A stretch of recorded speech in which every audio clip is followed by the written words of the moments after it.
యోవేలు గ్రంథం 1వ అధ్యాయం 14వ వచనం.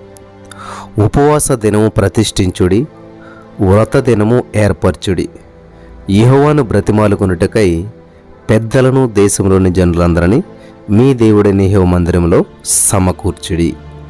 స్తోత్రం దేవా సర్వోన్నత సర్వాధికారి. ఈరోజు యొక్క వాక్యాన్ని ధ్యానిస్తూ ఉండగా మాతో మాట్లాడి ప్రతి వారికి వినగల చెవి, గ్రహించగల హృదయం అనుగ్రహిస్తున్నందుకు వందనములు చెల్లిస్తూ నజరేయుడైన యేసుక్రీస్తు నామములో ప్రార్థించి నమ్మి పొందుకొని నమ్మ పరమ తండ్రి, ఆమేన్.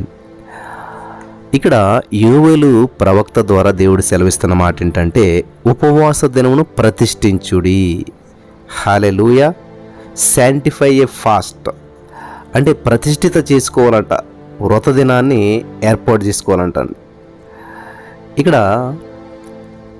యెహోవాను బ్రతిమాలుకొనుడి, పెద్దలను దేశంలో జనులందరినీ మీ దేవుడిని యెహోవా మందిరంలోనికి సమకూర్చాలి. కాబట్టి సమకూర్పు అనేటువంటిది చాలా ఇంపార్టెంట్. పెద్దలను, జనులందరినీ. కాబట్టి ప్రాణ, ఆత్మ, దేహములను, నీ మనస్సు, ఆలోచనలు అన్నిటినీ సమకూర్చుకుని దేవుని సన్నిధిలో నువ్వు కూర్చోవాలా, దేవుని సన్నిధిలో నువ్వు ఉండాలా. ఇది చాలా ప్రాముఖ్యమైనటువంటి విషయం. ప్రియులారా గమనించాలి. ఇక్కడ మనం దేవుని వాక్యాన్ని గమనించినట్లయితే చాలా అద్భుతమైన విషయాలు మనకు తెలియజేస్తున్నాడు. వ్రత దినము, ఉపవాస దినం ప్రతిష్ఠించుకోవాలంట, ప్రత్యేకపరచుకోవాలంట, శాంటిఫై చేసుకోవాలంట. ఎందుకని ఉపవాస ప్రార్థన అవసరమా? ఈరోజు అందరికి వచ్చే ప్రశ్న మనం వేసుకుందాం. ఉపవాస ప్రార్థన అవసరమా అంటే ఖచ్చితంగా అవసరమే. నేను ఒక 10 పాయింట్లన్నా చెప్పాలని ఆశపడుతున్నాను మీకు. నేను బ్రదర్ ఉపవాసం ఉండాలా, అవసరం అంటారా? ఎస్, అవసరమే. బైబిల్ గ్రంథం నుంచే అనేకమైనటువంటి విధాలుగా మనం ఈ యొక్క ప్రశ్నకు జవాబు చూద్దాం. అపోస్తలుల కార్యములు 13వ అధ్యాయం 2-3 వచనాల్లో చాలా అద్భుతమైన విషయాలు మనకు తెలియజేస్తున్నాడు. వారు ప్రభువును సేవించుచు ఉపవాసం చేయుచు ఉండగా పరిశుద్ధాత్మ, నేను బర్నబాను సౌలును పిలిచిన పని కొరకు వారిని నాకు ప్రత్యేకపరచుడని వారితో చెప్పాను. దీన్ని బట్టి మనకి ఏం అర్థమవుతుంది? వీళ్ళు గమనించాలి. మనస్సు నిలిపి ప్రభువును సేవించాలంటే ఏమి కావాలి? ఉపవాసం అవసరం. నువ్వు నిజంగా మనస్సు నిలపాలి, ప్రభువును సేవించాలి అని అంటే ఖచ్చితంగా ఉపవాసం అవసరము. అపోస్తలుల కార్యములు 13వ అధ్యాయం 2-3 వచనాల ప్రకారం మీరు చదువుకున్నట్లయితే, నీ మనస్సు నిలిపి నువ్వు ప్రభువును సేవించాలంటే ఉపవాసం అవసరం. అదే చెప్తున్నాడు, వారు ప్రభువును సేవించుచు ఉపవాసం చేయుచు ఉండగా, ప్రభువును సేవించుచు ఉపవాసం చేయుచు ఉండగా. అప్పుడు పరిశుద్ధాత్మ దేవుడు ఏం చేశాడు? బర్నబానే సౌలుని ఏదైతే పని కొరకు దేవుడు పిలిచాడో వారిని ప్రత్యేకపరచడని వారితో చెప్పాను. కాబట్టి నీ యొక్క జీవిత గమ్యం నెరవేర్చబడాలంటే, నీ పిలుపు క్లారిటీ అవ్వాలంటే ఖచ్చితంగా ఉపవాసం అనేటువంటిది అవసరం. ఉపవాసం చేయుచుండగా పరిశుద్ధాత్మ దేవుడు సౌలును బర్నబాను పిలిచిన పని కొరకు వారిని ప్రత్యేకపరచుడని వారితో చెప్పాను. ఉపవాసం ఉన్నాక ప్రత్యేకపరచబడుతూ ఉన్నారు. హల్లెలూయా. ఉపవాసం ఉన్న తర్వాత వాళ్ళు మరి ప్రత్యేకపరచబడి అసలు వాళ్ళ గురి ఏంటి, గమ్యం ఏంటి, దేవుడు వాళ్ళని ఎక్కడికి పంపించాలో అనేటువంటి విషయాన్ని అక్కడ తెలియజేస్తూ ఉన్నాడు. దేవునికి స్తోత్రం కలుగును గాక. హల్లెలూయా. అలాగే రెండవది ఏంటంటే, మన విశ్వాసము అభివృద్ధి పొందటానికి ఉపవాసం అనేటువంటిది మరి అత్యంత అవసరం అన్నమాట. విశ్వాస అభివృద్ధి పొందటానికి, విశ్వాసం అభివృద్ధి పొందాలంటే ఖచ్చితంగా నీకు ఉపవాసం అనేటువంటిది చాలా అవసరం అన్నమాట. ఇక్కడ బైబిల్ గ్రంథంలో మనం చూసినట్లయితే మత్తయి సువార్త 17వ అధ్యాయం 19 నుంచి, తరువాత శిష్యులు ఏకాంతముగా యేసునద్దకు వచ్చి, మేమెందుకు దానిని వెళ్ళగొట్టలేకపోతుమి అని అడిగిరి. అందుకైన మీ అల్ప విశ్వాసము చేతనే మీకు ఆవగింజంత విశ్వాసముండి నీడల ఈ కొండను చూసి ఇక్కడ నుంచి అక్కడికి పొమ్మనగానే అది పోవును. మీకు అసాధ్యమైనది ఏదీ ఉండదని నిశ్చయముగా మీతో చెప్పుచున్నానని వారితో చెప్పాను. ఈ యొక్క వాక్య భాగాలను మీరు గమనించినట్లయితే ప్రియమైనటువంటి సహోదరి స్నేహితులారా, దేవుడు ఏం చేస్తున్నాడంటే, విశ్వాసం అభివృద్ధి పొందాలంటే, నీ విశ్వాసపు లెవెల్ పెరగాలంటే ఏం చేయాలంటండి? ఏం చేయాలంట? ఉపవాసం ఉండాలి. కాబట్టి విశ్వాస అభివృద్ధి పొందడానికి ఉపవాసం అవసరం. శిష్యులు ఇక్కడ అల్ప విశ్వాసం వలన దెయ్యం పట్టినటువంటి వారిని విడిపించలేకపోయారు.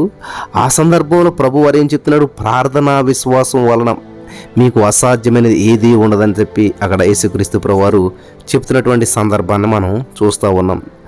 అలాగే 1 కొరింథీ పత్రిక 7వ అధ్యాయం 5వ వచనం మీరు చదివినట్లయితే, ప్రార్థన చేయుటకు మీకు సావకాశము కలిగినట్లు కొంతకాలం వరకు ఉభయుల సమ్మతి చెప్పుననే ఒకరికొకరు ఎడబాయకుడి, మీరు మనస్సు నిలపలేకపోయినప్పుడు సాతాను మిమ్మల్ని శోధింపకున్నట్టు తిరిగి కలుసుకొనిడి. ఇక్కడ ఇంకొక విషయం, ఏమి తిందామా ఏమి తాగుదామా అనేటువంటి ధ్యాస వదిలిపెట్టి కుటుంబ విషయాలను కొంతకాలం మరిచిపోయి సావకాశంగా ప్రార్థనలో నిలిచి ఉండటానికి ఉపవాసం అనేటువంటిది అవసరం. కాబట్టి ఇవన్నిటిని పక్కన పెట్టి దేవునితో గడపటానికి ఉపవాసం ఉన్నప్పుడు ఇటువంటి మరి అన్ని విషయాలను మనం ఒక పక్కన పెట్టగలుగుతాం. కాబట్టి ఉపవాసం అనేటువంటిది అవసరం అన్నమాట. హల్లెలూయా. అలాగే అపోస్తలుడైనటువంటి పౌలు గారు రోమీయులకు రాసినటువంటి పత్రిక 8వ అధ్యాయం 13వ వచనంలో అక్కడ చెప్తున్నటువంటి మాట ఏంటంటే, మనం చదివినట్లయితే, మీరు శరీరానుసారంగా ప్రవర్తించిన ఎడల చావవలసిన వారే ఎందురు కానీ ఆత్మచేత శరీర క్రియలను చంపిన ఎడల జీవించెదరు. కాబట్టి ఆత్మానుసారంగా జీవించాలి అంటే ఏంటంటే, శరీరము ఆత్మకు, ఆత్మ శరీరానికి వ్యతిరేకంగా పోరాటం జరుగుతూ ఉంటుంది. ఎప్పుడైతే శరీరానికి ఉపవాసం పెట్టామో అంటే ఆత్మానుసారంగా జీవించటానికి, ఆత్మచేత శరీర క్రియలను చంపటానికి, ఆ చంపేటువంటి శక్తి ఎలా వస్తుంది గమనించాలి. ఆత్మచేత శరీర క్రియలను చంపడానికి శక్తి పొందుకోవడానికి ఉపవాసం అనేటువంటిది అవసరం అనమాట. ఎప్పుడైతే నువ్వు ఉపవాసం ఉన్నావో నీ శరీరము ఆత్మ చెప్పినట్టుగా నడవగలుగుతుంది. ఆత్మీయ విషయాలు మాత్రమే నెరవేర్చబడతాయి. శరీరం బలహీనమైనప్పుడు ఆత్మ బలమైనప్పుడు ఆత్మానుసారంగా నువ్వు నడవగలుగుతావు. కాబట్టి ఉపవాస ప్రార్థన అవసరమే. దేవునికి స్తోత్రం కలుగును గాక. హల్లెలూయా. దీన్ని బట్టి మనకి చాలా స్పష్టంగా ఉపవాస ప్రార్థన ఎంత ప్రాముఖ్యమైనటువంటిదో మనకి అర్థమవుతూ ఉన్నది. హల్లెలూయా. మార్కు సువార్త 11వ అధ్యాయం 23-24 వచనాలు మనం గమనించినట్లయితే, ఎవడైనను ఈ కొండను చూసి నీవు ఎత్తబడి సముద్రంలో పడవేయబడుమని చెప్పి తన మనసులో సందేహింపగా తాను చెప్పినది జరుగునని నమ్మినెడలా వాడు చెప్పినది జరుగునని మీతో నిశ్చయముగా చెప్పుచున్నాను. అందుచేత ప్రార్థన చేయనప్పుడు మీరు అడుగుచున్న వాటి నెలను పొంది ఉన్నామని నమ్ముడి, అప్పుడు మీకు కలుగునని మీతో నిశ్చయముగా చెప్పుచున్నాను. ఇది ఎప్పుడు ధ్యానించే విషయం. ఉపవాస ప్రార్థనలో కనిపెట్టడం ద్వారా దేవుని వాగ్దానాలను పొందుకొనటానికి, ఆ వాగ్దానాల నెరవేర్పు కొరకై విశ్వాసం సంపాదించుకొనడానికి ఉపవాసం అనేటువంటిది చాలా అవసరం.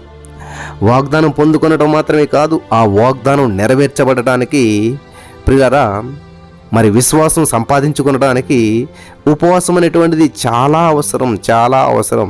కాబట్టి ఉపవాసం అవసరమా అంటే ఎస్, అవసరమే. ఎవడైనా నీ కొండను చూసి నీవు ఎత్తబడి సముద్రంలో పడవేయబడుమని చెప్పి తన మనసులో సందేహింపగా తాను చెప్పినది జరుగున నమ్మినట్లు వాడు చెప్పినది జరుగునని మీతో నిశ్చయముగా చెప్పుచున్నాను. అందుచేత ప్రార్థన చేయనప్పుడు మీరు అడుగుచున్న వాటిని ఎలా పొందినామని నమ్ముడి, అప్పుడు మీకు కలుగునని మీతో చెప్పుచున్నాను అని ఇక్కడ యేసుక్రీస్తు ప్రభువారు చెప్తున్నాడు. నమ్ముట నీ వలనైతే నమ్మువానికి సమస్తము సాధ్యమే. మార్కు 9:23లో అక్కడ అది కూడా యేసు ప్రభువారు చెప్తూ ఉన్నాడు. కాబట్టి ఉపవాస ప్రార్థనలో కనిపెట్టడం ద్వారా దేవుని వాగ్దానాలు పొందుకుంటాం. ఆ పొందుకున్నటువంటి వాగ్దానాలు నెరవేర్పు కొరకైనటువంటి విశ్వాసం సంపాదించుకునడానికి ఉపవాస ప్రార్థన అనేటువంటిది చాలా ప్రాముఖ్యమైనటువంటిది. హల్లెలూయా. ఒక క్లారిటీ వచ్చిందనుకుంటాను ఈ 5 విషయాల ద్వారా. ఆరోదిగా మనం చూసినట్లయితే ప్రియులరా, ఇక్కడ మార్కు సువార్త 9వ అధ్యాయం 28-29 వచనాల్లో మనం చూసినట్లయితే అక్కడ దేవుడు చాలా అద్భుతమైన విషయాలను తెలియజేస్తూ ఉన్నాడు. ఆయన ఇంటిలోనికి వెళ్ళిన తర్వాత ఆయన శిష్యులు మేమెందుకు ఆ దయ్యమును వెంటగలలేకపోతేమి అని ఏకాంతమున ఆయనను అడిగారు. అందుకు ఆయన ప్రార్థన వలననే కానీ మరి దేని వలన ఈ విధమైన వదలపోట అసాధ్యమైన వారితో చెప్పాను. ఇక్కడ గమనించాలి, వ్యాధులను స్వస్థపరచడానికి, దయ్యాలను వెళ్ళగొట్టడానికి, విరిగినటువంటి హృదయాలు కట్టబడటానికి, బానిసలైపోయినటువంటి అలవాట్ల నుంచి త్రాగుడు, వ్యభిచారము, జోదము ఇటువంటి అలవాట్ల నుంచి విడుదల పొందటానికి, అనగా అసాధ్యములను సుసాధ్యములుగా చేయటానికి ఉపవాసం అనేటువంటిది అవసరము. ఆయన శిష్యులు మేము ఎందుకని ఆ దయ్యాన్ని వెళ్ళగొట్టలేకపోతుంది అని ఏకాంతంగా అడిగితే అందుకని అన్నాడు, ప్రార్థన వలనే కానీ మరి దేని వలన నీ విధమైనది వదలపోట అసాధ్యమని వారితో చెప్పాను. కాబట్టి అవిశ్వాసం ద్వారా మీరు దేన్ని కూడా తొలగించలేరు, సాధించలేరు. పరిపూర్ణ విశ్వాసం రావాలంటే, విశ్వాసంలో బలపడాలంటే ప్రార్థన చేయటం అంటే ఉపవాసం ఉండి ప్రార్థన చేస్తేనే ఇది సాధ్యమవుతుందని చెప్పి దేవుడు స్పష్టంగా తెలియజేస్తున్నాడు. కాబట్టి ఉపవాస ప్రార్థన అవసరమా అంటే అవసరమే. 6 పాయింట్లు మనం నేర్చుకున్నాం. ఎందుకని? వ్యాధులను స్వస్థపరచాలన్నా, దెయ్యాలను వెళ్ళగొట్టాలన్నా, విరిగిన హృదయాలను కట్టాలన్నా, బానిసైపోయినటువంటి అలవాట్ల నుంచి విడుదల పొందుటకు, అసాధ్యమైనటువంటి సుసాధ్యం చేయటానికి ఉపవాస ప్రార్థన అవసరమే. హల్లెలూయా, దేవునికి స్తోత్రం కలుగును గాక. కాబట్టి దేవుడు చెప్పిన మాట మనం తూచా తప్పకుండా పాటించవలసిందే. ఉపవాసం అనేటువంటి అవసరమే. పరిశుద్ధాత్మ దేవుడు మనకు తెలియజేస్తూ ఉన్నాడు. మార్కు సువార్త 1:17 మనం గమనించినట్లయితే అక్కడ దేవుడు చెప్తున్నాడు మాట ఏమనంటే, యేసు నా వెంబడనని నేను మిమ్మల్ని మనుషులను బట్టి జాలలుగా చేసేదని వారితో చెప్తూ ఉన్నాడు. హల్లెలూయా. గలతీ 4:19 కూడా మీరు చదువుకోండి. ఇక్కడ ఈ యొక్క మార్కు 1:17 గలతీ 4:19 ప్రకారం ఆత్మలను సంపాదించడానికి ఉపవాస ప్రార్థన అవసరం. నేను అనేక ఆత్మలను దేవుని వైపు నడిపించాలండి, అనేక మందిని దేవునిలో బలపరచాలండి ఆశ. ఎస్, నీకున్న ఆశ నెరవేర్చబడాలంటే ఆత్మలను సంపాదించడానికి ఉపవాసం అవసరం. అసలు ఆత్మలు సంపాదించాలి, ఆత్మలు రక్షించబడాలి, దేవుని రాజ్యం కట్టబడాలి అనేటువంటి హృదయవాంఛ లేకుండా చేసే ఉపవాస ప్రార్థన వాక్యానుసారమైన ప్రార్థనే కాదు. ఎప్పుడు కూడా ఇది ఉండదు. మన ఉపవాస ప్రార్థనలో ఏమైనా ప్రార్థన చేస్తాం, ఇప్పుడు కూడా మన సొంతం కోసమే ప్రార్థన చేస్తాం. ఆసక్తితో కూడినటువంటి విజ్ఞాపన ప్రార్థన సాతాను బంధకాల్లో ఉన్నటువంటి ఆత్మను విడిపించి రక్షించడానికి సహాయపడుతుంది. కాబట్టి ఆత్మను సంపాదించడానికి ఉపవాసం అవసరం. ఆత్మలు సంపాదించేటువంటి ఉద్దేశంతో మనం చేసే ఉపవాసం అసలు ఆత్మను సంపాదించాలి, ఆత్మలు రక్షించబడాలి, దేవుని రాజ్యం కట్టబడాలి అనేటువంటి నీ యొక్క హృదయంలో వాంఛ లేకుండా, అటువంటి వాంఛతో కాకుండా ఏదో ఉద్దేశంతోనూ చేసే ఉపవాస ప్రార్థన వాక్యానుసారమైన ప్రార్థన కాదనమాట. కాబట్టి మార్కు 1:17 గలతీ 4:19 మీరు చదువుకోండి. వింటున్నారా? గలతీ పత్రిక 4:19 చదువుదాం ఒకసారి. నా పిల్లలారా, క్రీస్తు స్వరూపం మీ యందు ఏర్పడి వరకు మీ విషయమై మరలా నాకు ప్రసవ వేదన కలుగుచున్నది అంటాడు అక్కడ. హల్లెలూయా, దేవునికి స్తోత్రం కలుగును గాక. అపోస్తలుల కార్యం 1:8 మీరు చదివినట్లయితే, ఆయనను పరిశుద్ధాత్మ మీ మీదకు వచ్చినప్పుడు మీరు శక్తి పొందెదరు కనుక మీరు యెరూషలేమును, యూదయ సమరయ దేశం అయిందట బూదిగంతల వరకు నాకు సాక్షులు అయ్యిందని వారితో చెప్పాను. కాబట్టి ఇక్కడ పరిశుద్ధాత్మతో నింపబడటానికి, ప్రార్థనలో కనిపెట్టడానికి ఉపవాసం అవసరము. మరలా చెప్తున్నాను వినండి. పరిశుద్ధాత్మ చేత నువ్వు నింపబడాలన్నా ప్రార్థనలో మరి కనిపెట్టడానికి ఉపవాసం అనేటువంటి చాలా అవసరం. ప్రార్థనలో కొనసాగుట వలన పరిశుద్ధాత్మను కలిగి ఉందుము. పరిశుద్ధాత్మన శక్తిని నీలో ప్రవహించడం ద్వారా పరిశుద్ధాత్మ తన వరములతో నిన్ను నింపుకుంటాడు, వాడుకుంటాడు. ఉపవాస ప్రార్థనలో ఉండట ద్వారా ఆధ్యాత్మికమైనటువంటి జీవితంలో వర్ధిల్లుతావు. శోధనలో పడకుండాకు కాపాడబడతారు, శోధనలో పడిపోకుండా కాపాడబడతారు. అపోస్తలుల కార్యం 1:8 కనుక ఉపవాసం అనేటువంటిది అవసరం. శక్తి పొందుకుంటారు. ఉపవాసం ఉంటే బలహీనులు కారు, ఉపవాసం ఉంటే శక్తిమంతులు అవుతారు. హల్లెలూయా. ఉపవాసం ఉంటే పరిశుద్ధాత్మ దేవుడు నీలోనికి వస్తాడు, నివాసం చేస్తాడు. క్లీన్గా ఉంటుంది కదా ఉపవాసం ఉంటేనే. ఏ గడ్డి, ఏ చెత్త లోపలికి పోదు, శరీరం అంతా కూడా క్లీన్గా ఉంటుంది. హల్లెలూయా. 8 పాయింట్లు అయిపోయాయి ఇప్పటికే. కాబట్టి ప్రియులరా, పరిశుద్ధాత్మతో నింపబడటానికి, ప్రార్థనలో కనిపెట్టడానికి ఉపవాసం అనేటువంటి చాలా అవసరం. అది చాలా ప్రాముఖ్యమైనటువంటి విషయం. అలాగే కొలసీలకు రాసినటువంటి పత్రిక 2:15 మీరు చదివినట్లయితే, ఆయనతో కూడా మిమ్మల్ని జీవింపజేసేదను, ఆయన ప్రధానులను అధికారులను నిరాయుధులుగా చేసి శిలువ చేత జయస్వంతో వారిని పట్టి తెచ్చి బాహటంగా వేడుకకు కనుపరిచెను. చదివారా? నా ప్రియమైనటువంటి సహోదర స్నేహితులారా, దేవుడు తన ప్రజలకు ఇచ్చినటువంటి శక్తివంతమైనటువంటి కవచం ప్రార్థన, ఉపవాసం. ఉపవాస ప్రార్థనలో నిలిచి ఉండడం ద్వారా వ్యాధులు, దెయ్యాలు, చీకటి శక్తుల మీద శిలువ ద్వారా జయం పొందుతాం. ఆయన ప్రధానులను అధికారులను నిరాయుధులుగా చేసి శిలువ చేత జయోత్సవంతో వారిని పట్టి తెచ్చి బాహాటముగా వేడుకకు కనపరిచెను. గనుక ఉపవాసం అవసరము. హల్లెలూయా. కాబట్టి ఉపవాసం అనేటువంటిది ఖచ్చితంగా అవసరమే. హల్లెలూయా.